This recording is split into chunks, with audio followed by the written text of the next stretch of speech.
Bumuelta si House Quadcom Overall Chair Robert Ace Barbers matapos siyang kasuhan ng libel ng social media vloggers. Paglilinaw ni Barbers, bumubuo lamang sila ng batas para masawata ang fake news. Yan ang agenda report ni Zandro Ochona. Hindi na ikinagulat ni Quadcom Overall Chairperson at Surigao del Norte Representative Robert Ace Barbers ang pagsasampa ng kasong libel laban sa kanya ng mga social media vlogger. Sa programang Sinungaling! Hindi daw niya kinagulat pero ang reaction niya kakaiba. Ikaw, Barbers, napakasinungaling mo talaga.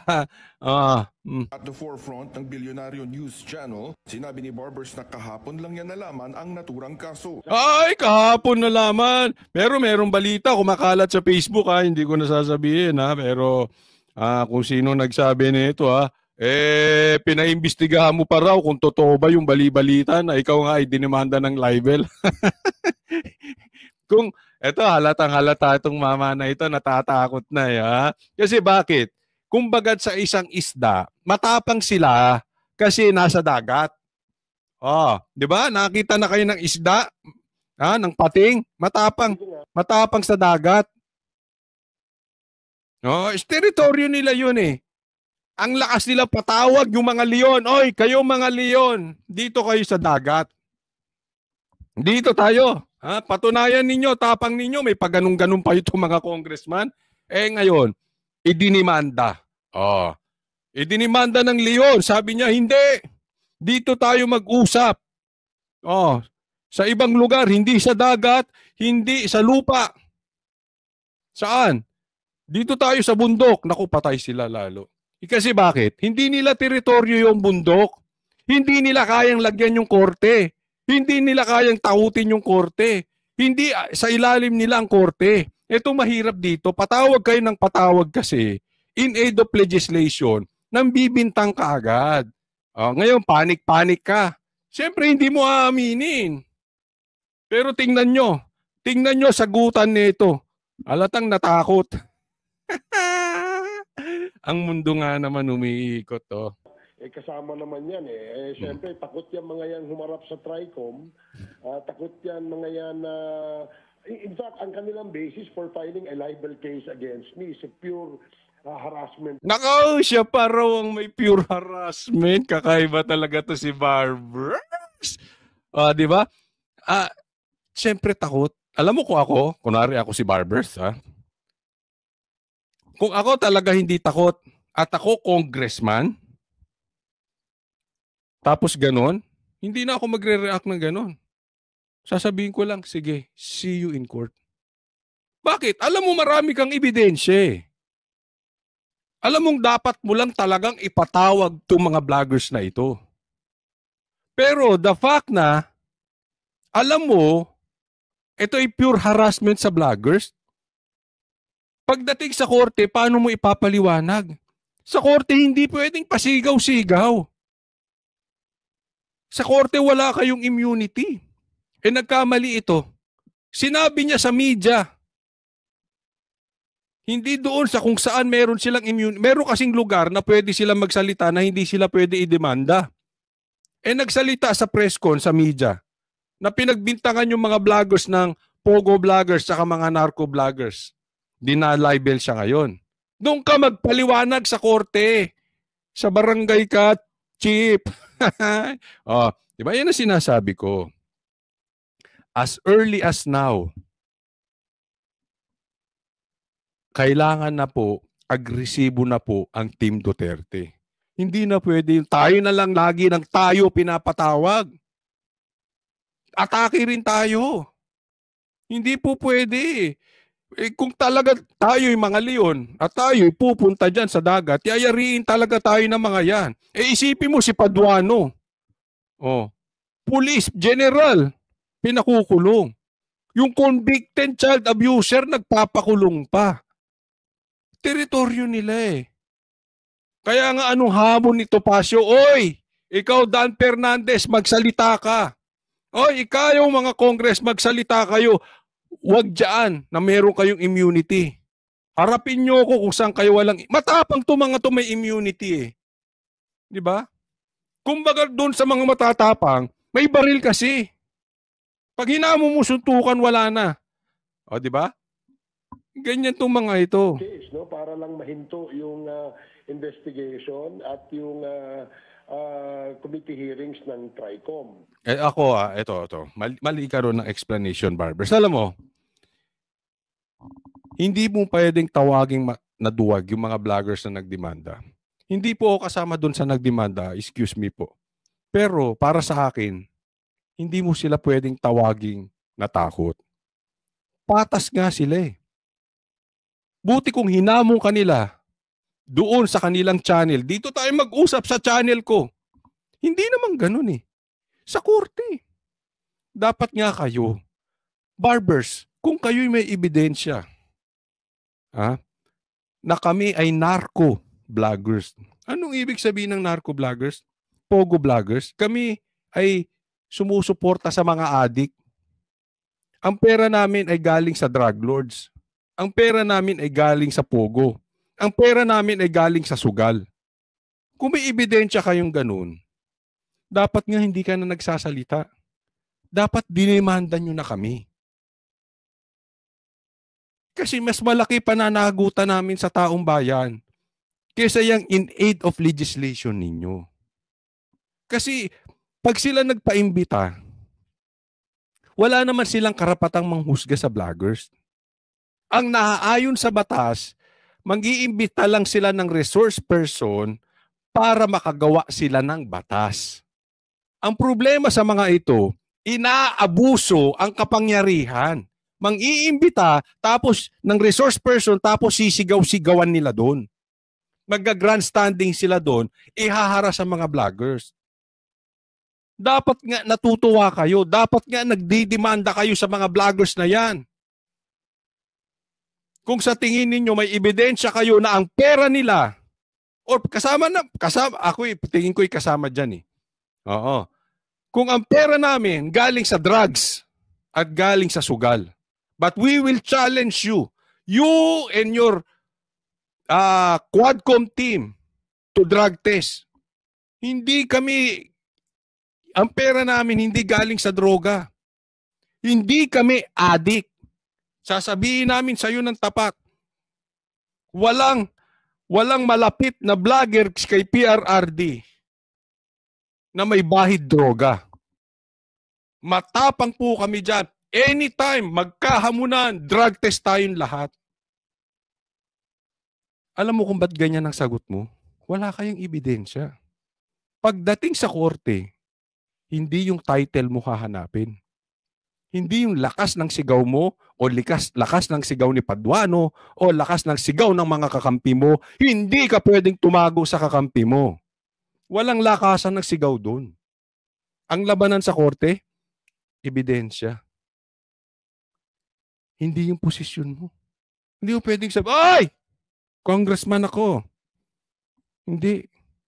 Patingin ng ebidensya. Asa ng ebidensya mo na kami ay narco vloggers? Hindi ka pwedeng tatago kay Paduano.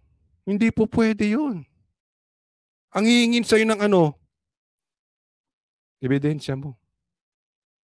Hindi po pwedeng magsasalita para sa'yo si Paduano. Hindi pwedeng magsasalita para sa'yo si Ortega. Ebidensya. Kaya po takot itong mga ito sa korte. Iba na labanan dun. Hindi sila congressman dun. Pinabulaanan din ni Barbers na may pinangalanan siya sa mga vlogger. Tinawag ko raw silang narco vloggers at pogo vloggers. Totoo. Meron akong statement doon sa aking privileged speech na these vloggers who continuously throw fake news or peddle fake news against the government, against anybody in government, seems to be funded by these pogo vloggers and these narco vloggers. Yun, inamin niya. Okay, ito mga vloggers na ito, hindi ko pinangalanan. Oo, tinawag ko silang narco vloggers at ito mga nagfi-fake news na ito, tinawag ko silang pogo vloggers. Hindi mo pinangalanan. Pero inimbita mo. May pangalan po yung imbitasyon. Yung imbitasyon lumabas sa media. May pangalan. Hindi mo binanggit galing sa bunganga mo. Pero meron kayong pinadalahan. Meron kayong inimbita.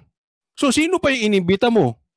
Eh di ba sabi mo yung mga iniimbitahan mo ay seems to be pogo vloggers? Narco vloggers? Huwag ka sa media magpaliwanag. Sa korte ka magpaliwanag. Eh ang problema kasi hahanap na naman tayo ng kakampi. Ako napakalaki ng tiwala ko sa korte. Hindi yan kayang suhulan. Doon kayo I magpaliwanag. did not name names. Binubuo ngayon sa Kamara ang isang panukalang batas na layong magka-framework para magkaroon ng batas laban sa fake news. Pero matatandaang hindi dumalo ang ilang social media influencers at dumulog sa Korte Suprema. Hindi dapat lang ako ha. Hindi talaga sila dapat dumulog dyan. Hindi naman nag-aantay ng sagot itong mga ipokritong mga congressman na ito. Hindi sagot ang gusto niyan. Gusto niyan harasin kayo, huminto na kayo ng kakabanat. Kung tingin ninyo fake news kami, idemanda nyo. We will see you in court. Ganun lang. Para ipatigil ito. We still need more, no? Kaya nga gusto namin sana, itong mga vloggers na ito, na hindi naman guilty because they probably felt alluded to. Wala namang kami sinasabi, di ba? Wala namang kami pinangalanan. So, kaya nga dapat mag-contribute sila, no? Kung gusto nila na maayos ang paggamit ng social media platforms at hindi ito magamit para magkaroon ng kaguluhan sa bansa. Bukod kay Barbers, Hindi po pwede yun. Ito papalusot pa in aid of legislation. Hindi po pwede. Ang daming fake news dyan. Mga walang muka. Nagbablog. Di ba? Bakit yung mga kakampi ni Duterte ang binabanatan nyo? Puro kakampi ni Duterte yun eh. Ikaw naman, naglolokohan pa ba naman tayo? Ginagawa mo naman tanga mga... Ito mahirap sa mga politiko. Nakakala nila, kaya nilang gawing tanga mga Pilipino. Nako. inuweltahan din ni Deputy Speaker J.J. Suarez ang fake news na hindi raw Sige, kumampi ka pa. ang daily subsistence allowance ng mga sundalo. Git niya, hindi dapat maapektuhan ng mga sundalo sa fake news at ang pondo ay secured at maibibigay Dito mo sila, nagkakampi-kampi na. Alam mo, meron ako nabalitaan na ito yung mga ito. Okay, hindi ko nasasabihin kung sino, pero kumakalat na po ito. Kumakalat na po. At umiikot na po ito sa GC, no? Eh, kayo na lang ang mag-confirm kung totoo to hindi. Eh, sila ay nagpapanik na. No? Kasi si Kimbo, pinapatawag na. Si Tamba, idinimanda na. Eh, ang tapang nito lahat galing kay ano? Kay speaker. At alam nila, as early as now, maraming kakaharaping demanda si Tamba. They know it. Itanggi man nila yan, they know it, na maliligo po ng demanda. Ito si Martin Romualdez. Nagkataon lang na sila ay nakaposisyon ngayon. Pero ang tanong, hanggang kailan sila dyan? Bababa at bababa din sila. Whether you like it or not, whether they like it or not, uupo at uupong Vice President si BP Sara. Kaya nga pinipigilan si BP Sara hanggang ngayon pinai-impeach eh. Pero mukhang malabo na. At ang taong bayan talagang gustong straight PDP. Eh malilintikan po sila dyan. No? Kung ngayon nakaupo sila, naliligo na sila ng demanda, sunod-sunod na. May kaso pang abulin dito kay Tamba.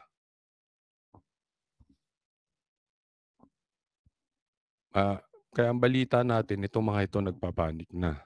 So hahanap na naman sila ng butas. Ganyan ang style nito mga ito eh. Maghahanap na naman ng butas sa mga vloggers, no? Pero ilan po ang vloggers? Sige, idemanda mo dyan isa, dalawa, tatlo. Sa tingin mo, pag dinimanda mo yung tatlo, yung 30 hindi mag-iingay?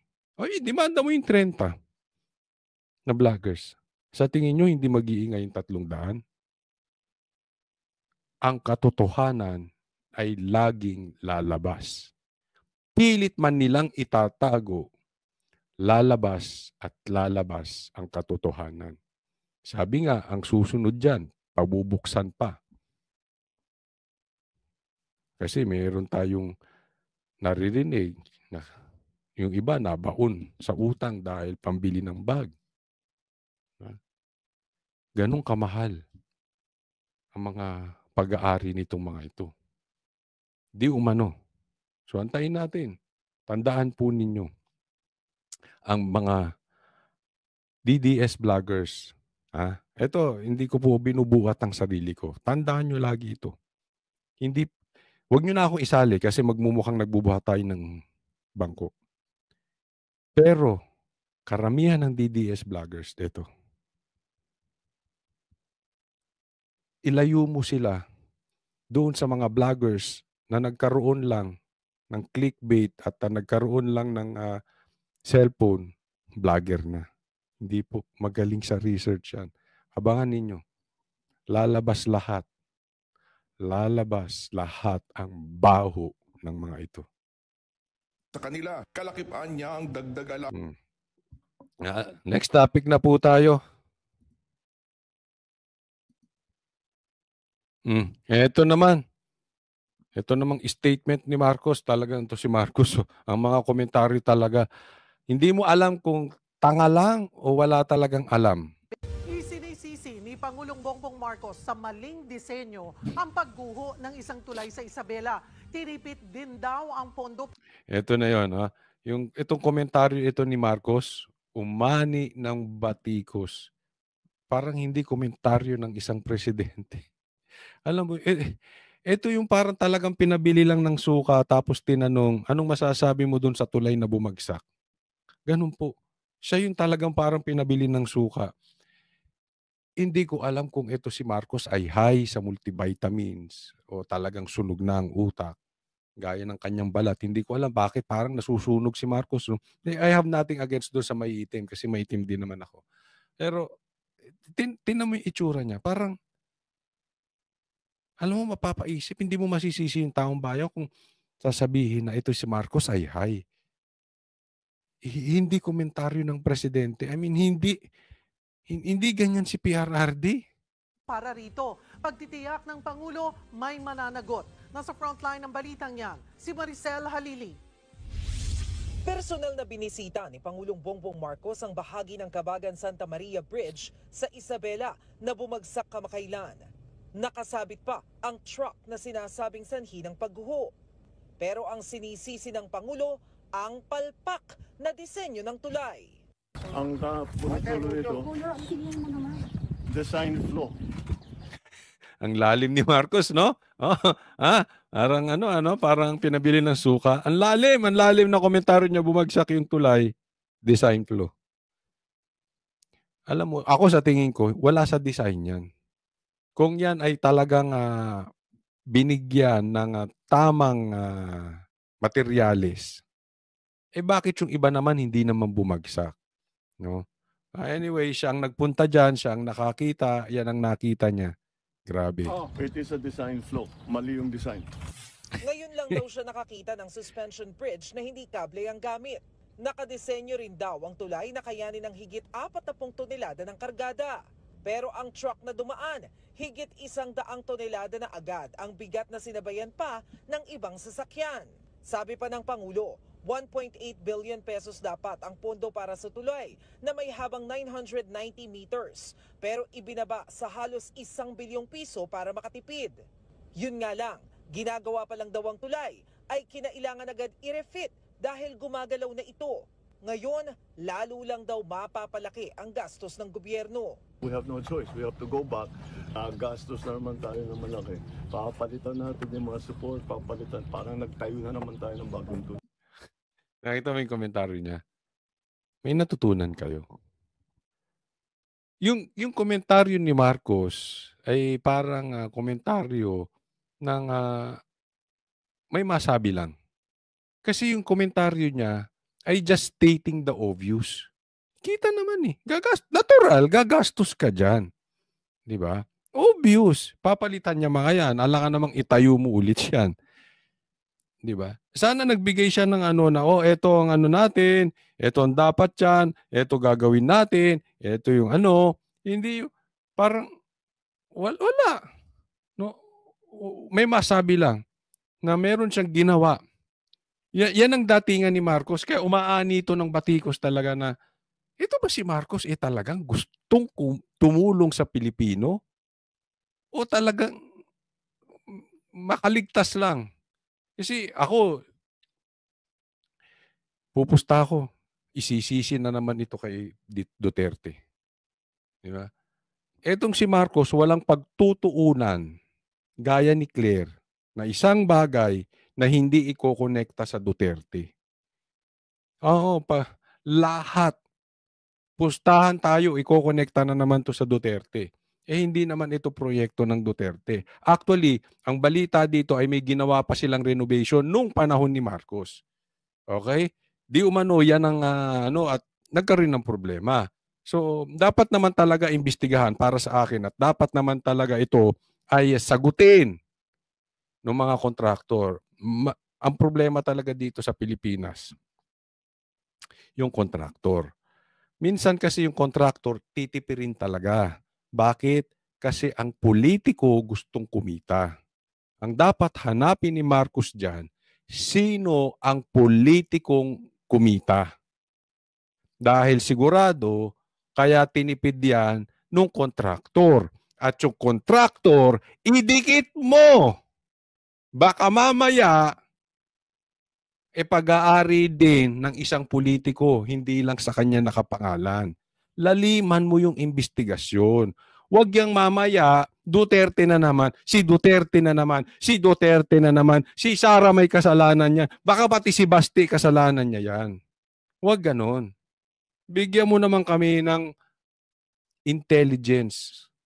Intel report, Marcos.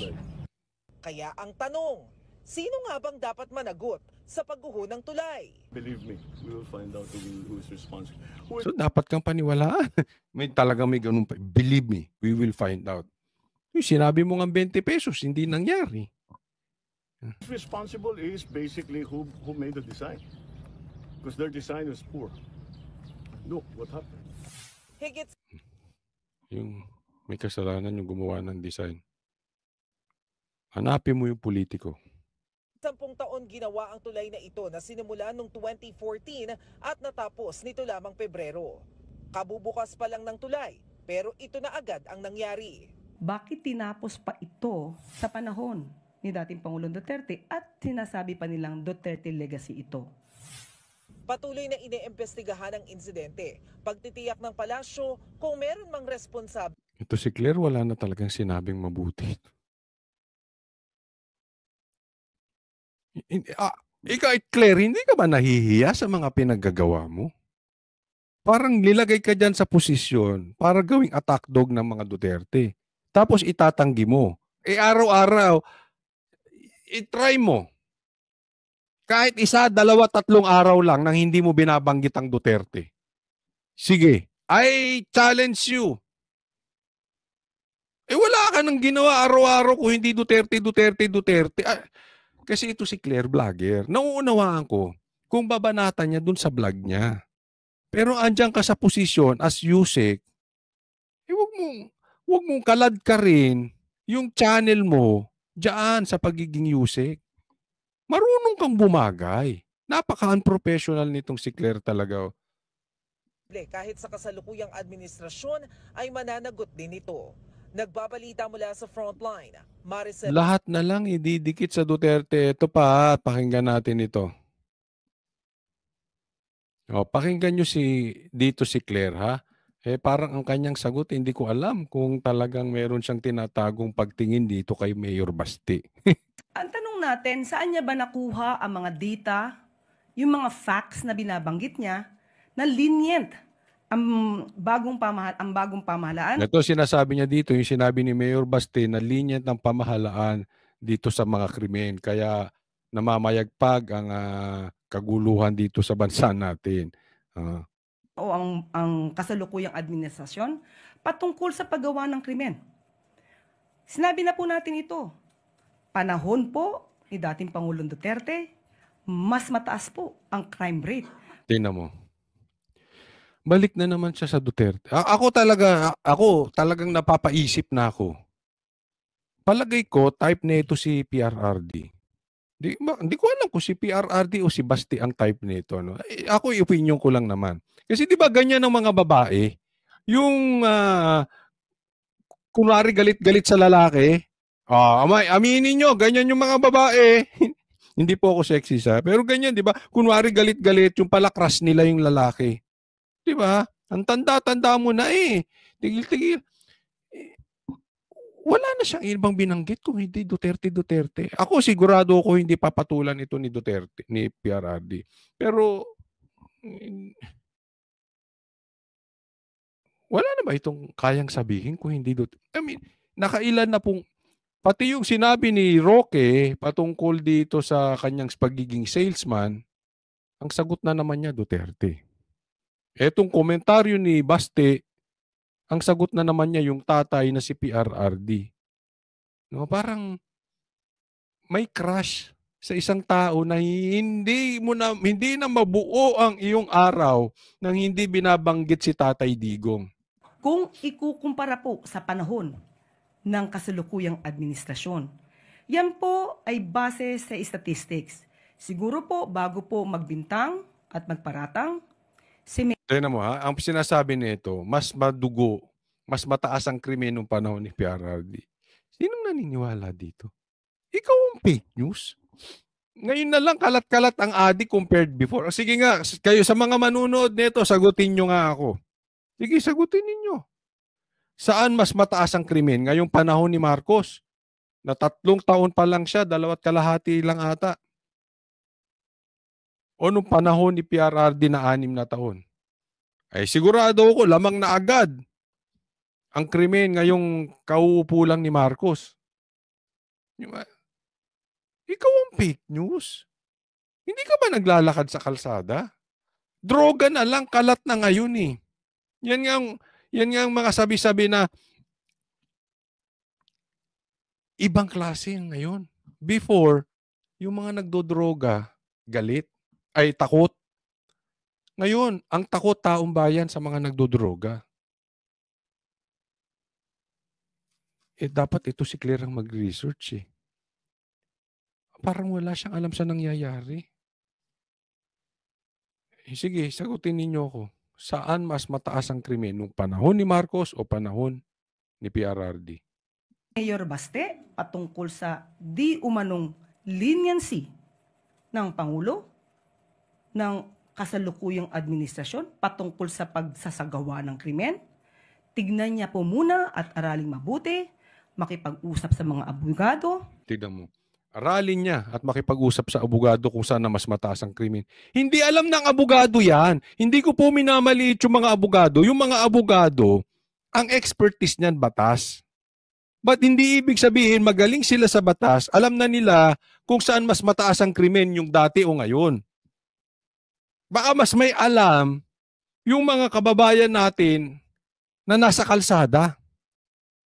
Baka yung mga abogado na yan, hindi nga nila na-experience yung gulo dahil nakatira yan sa mga high-class subdivision o mga high-class na condominium. Ang kabobo nitong statement na ito ni Claire na ito. Magsaliksik at tanungin ng mga abogado kung sino mas mataas ang krimen. Pambihira, pati abogado. Not necessarily, no? Na abogado alam kung saan mas mataas ang krimen. Pambihira ka namang, Claire. Bakit ka ba talaga na-posisyon dyan? Tumbong nitong ang punto ng kanyang mga sinasabi ang lalayo. Para malaman kung ano ang totoong records. Mas mataas po ang crime rate sa panahon ng kanyang ama. Naniniwala kayo doon? Sige. Tanungin natin ng taong bayan. May anak kayong babae? Saan mas safe maglakad ngayon? Ngayong panahon ni Marcos o panahon ni Duterte? May anak kayong lalaki? Saan mas nakakatakot na mayaya yung anak ninyo patungkol sa droga? Ngayong panahon ni Marcos o panahon ni Duterte? Sino ang mas takot sa drug test? Yung gobyerno ni Marcos o yung gobyerno ni PRRD? Sino ang iwas sa usaping droga? Gobyerno ni Marcos o gobyerno ni Duterte? Ano mas malinis? Yung probinsya ng mga Duterte patungkol sa droga o yung probinsya ni Marcos? Doon na lang malalaman na natin kung sino mas maayos. Sino mas mataas ang krimen? Saan nyo mas kayang lumakad? Doon sa probinsya ni Duterte na Davao o ito sa probinsya ni Marcos na Ilocos? Sige nga. Kayo mag-decide. Sana sagutin din tayo ni Claire. No? And china-challenge nga siya ng taong bayan. Isang araw, 2 araw, 3 araw. Magpakita ka ng proyekto ng mga Marcos. Alam nyo kasi itong style nila, Claire. Tapatin ko na kayo, yan ang style nila. Dahil wala silang mapakitang magandang proyekto ng gobyerno. Wala silang magandang activities o plano paano magkakaroon ng magandang trabaho ang mga Pilipino. Paano bababa ang presyo ng bilihin? Wala silang mapakita na aantayin ng Pilipino na makikinabang ang taong bayan. Wala. Ang focus nila ay ibahin ang istorya. Siraan ng Duterte para hindi mapansin yung kahinaan ni Marcos. That is the main strategy ng gobyerno ni Marcos. Ever since, simula't simula pa lang yan na. Sa katunayan, kaya nga umalis si Atty. Vic dyan kay Marcos. Dahil una pa lang, meron ng mga gustong mga little president na umiepal dyan na hindi naman binoto ng taong bayan. Una pa lang sinasabi na yan ni Atty. Vic. Maraming epal-epal dyan. Wala talagang mapapakitang programa si Marcos. Nalihiti mo. Sige, sinasabi nila tumataas ang ekonomiya natin. Nawawala ang krimen. Tanong, hindi nababawasan ba ang gutom ng Pilipino? O mas maraming umihirap? Ngayon lang, nasa balita, hindi ko na lang sasabihin, ilalagay dito. Hanapin nyo. O yung trabaho bumabagsak. Anong pantakip nila? Si Claire. Bakbakan ng Duterte. Ganyan po kababaw ang mga Marcos. Next topic naman tayo. Eto naman. Kimbo. May kasunod pa na demanda. Naku, maliligo talaga ng demanda ito. Itong si Kimbo at ang mga kasamahan niya. Kaya nga ninenervyos na itong mga ito Ipinagutos ng Korte Suprema ang pagdalo ni House Appropriations Chair Stella Kimbo sa oral arguments kaugnay ng petisyon laban sa 2025 General Appropriations Act. Ito'y matapos niyang aminin na may blanco sa bicameral report ng 2025 budget. Bukod kay Kimbo, ipinatawag din ang Technical Working Group ng Senado at Kamara upang magbigay linaw. Ayon kay Representative Franz Castro, tama lamang na humarap sila upang ito, mati na sila dito. Kasi inamin ni Kimbo na may blanco sa BICAM. Bawal po yun. At sinabi niya ang nag-fill up ng blanco, technical group. Bawal po yun. Talagang ito, si Kimbo, maliligo po ito ng demanda. At ito ay nangyari sa pamamalakad ni Speaker Martin. Damay-damay po sila dyan. Asahan po ninyo. Ako hindi magugulat kung si Kimbo, si Martin ay maliligo ng demanda at si Saldico. Ngayon pa lang yan Ngayon pa lang yan. Na hindi pa nakaupo ang Duterte. Sila pa ang nakaupo. Ibig sabihin ba, Coach, maghihiganti ang Duterte? Hindi naman po. Pero talaga namang karapat dapat silang idemanda. Dahil bilyon po ang pinag-uusapan dyan, trilyon pa yan sa budget na yan. Nalabag po ang konstitusyon dyan. Napakaliwanag na meron pong mali dyan. Una, tinago nila walang blanco. Kaya lang inamin ni Kimbo. Kaya nahuli silang, malamang pinapagalitan to ni Tamba. Bakit ka umamin? Dapat deny lang tayo ng deny. Katulad ng mga ginagawa natin sa mga pangyayari ngayon. Deny lang ng deny. Tapos kuha tayo ng attack dog katulad ng mga kinukuhang sekretary para bumakbak. Kumuha tayo ng mga congressman ng bumakbak. but still i-deny. Inamin. Yari siya ngayon. Pagkaroon ng transparency sa BICAM process. Si Kimbo ang nag-admit na may blanco pero sinabi niya ito raw ay ministerial at iniwan na lang nila para sa mga miyembro ng technical working. Yan, doon mali na. That thing is illegal in itself. Iniwan sa technical group at sila na nag-fill up. Yari sila doon. Group, yung mga empleyado ng Senado at ng mababang kapulungan to fill in the blanks in the bicameral conference committee report.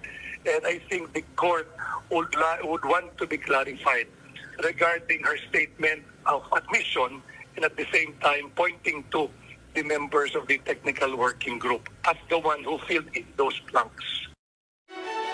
Alam mo malaking bagay yan kasi again, that is beyond their control. Pagdating sa korte, iba na po usapan. Hindi na sila congressman dyan. Katulad nitong kila Barbers. Ang balita natin ay may mga kasunod pa to na demanda sa ombudsman. Marami sunod-sunod po yan. No? At ako'y natutuwa dahil lumalaban na po ang mga Pilipino. Ito, sa mga pinapakalat ng ibang vloggers na naduwag daw itong mga vloggers ng DDS vloggers na duwag hindi nag-attend. Hindi po. Huwag niyo po kaming utuin. Yung mga vloggers ng DDS ay hindi bobo kagaya nyo. Inuuto kami na para umatin doon, para hindi kami tawaging duwag. Hindi po yun. Labanan na po ito ng utak ngayon. We have rights. At yung karapatan namin ay kukuhanin namin. Doon tayo maglalaban kung saan patas. Huwag nyo kaming gaguhin yung ibang mga vloggers na inuunsulto, takot daw. Hindi. Hindi po takot ang may utak. We know ang karapatan namin at gagamitin namin. At lumalabas ngayon, tingnan yung mabuti. Tama. Bakit? Kasi before, kami yung parang laging kinakawawa. Ang tapang nila. Ngayon hindi. Sila na ngayon na nagpapanik. Yan po ang nababalitaan natin na may usap-usapan na sila na pinapaimbestigahan na ito na kung totoo itong ganitong demanda, kung mayroong galawan sa mga DDS group na inaayos na namang demanda, no? Anong ibig ko pong sabihin? Tayo na po yung nasa offensive. Sila na yung nasa defensive. And I'm very, very happy sa mga nagiging pangyayari ngayon sa ating bayan. Tulad nila Attorney Vic tumutulong. No, marami po. At marami pa pong kasunod. No? At marami pong kayong aabangan pa. Again, pupunta kami ng Hong Kong. Sa linggo po ay meron pong PDP